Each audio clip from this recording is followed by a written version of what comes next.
I was gonna ask you, Jimmy, kind of going off topic because it was the DX segment, and then they flashed to the graphic of Rock and Undertaker, and it got me thinking. Obviously, we all know they haven't, but Rock and Shawn being in the same company at different times in their careers and have never ever been in the ring together.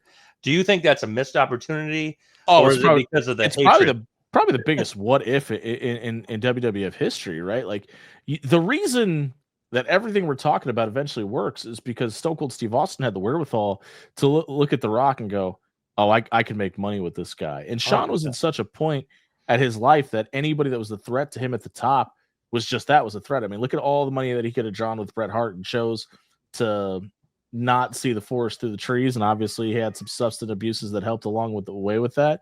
Yeah. But the fact that we got Rock Hogan and we never got Rock Michaels is incredible. Right. I think they would have tore it down. Now, with their egos and the backstage animosity that we know of, who would have went over? Well, at this point in time, we know who would have went over. One's the Intercontinental Champion, one's the Heavyweight Champion. You do that math. In 97, 98, for sure. Yeah, Now, it wouldn't even been close. Now, listen, if Rock doesn't go off to Hollywood and he's still around in 05, and he kind of was to some degree, could that have been different? Could they have gotten past what happened backstage? For anybody that doesn't know, there was clear animosity between Shawn and Rock because Rock clearly had the rocket strapped to him, and he should have, as we go on to learn. Mhm. But some of that animosity even rolled over into Hunter and Rock's feud, and they've talked about that publicly, that they just genuinely did not like each other, and a lot of it stemmed from the time that Shawn Michaels was in the company. Yeah, but sometimes you got those pros that have the animosity but can still make magic, like, and we'll get to down the line here, that Triple H and Rock end up having.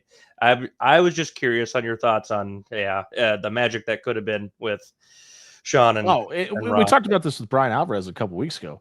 Like, yeah, this is bad demons in his closet, Shawn Michaels time, but this is his prime, man. This is where he is before the casket match injury that we're going to talk about here in a couple weeks.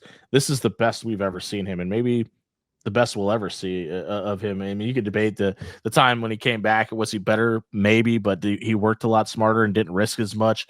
And him and Austin talked about this on Austin's podcast. But when Shawn went out for WrestleMania 14, like when he's walking to the ring, and Steve said this, and I thought this, he looks like he has a death wish. Like it looks like he just looks like it's him versus the world, and he doesn't care what happens. Yep, he's ready to die in that ring, and for all intents and purposes, and we'll talk about it more later on. But you see the business they're doing and on their way to doing, and he's about to miss it all after killing himself for it.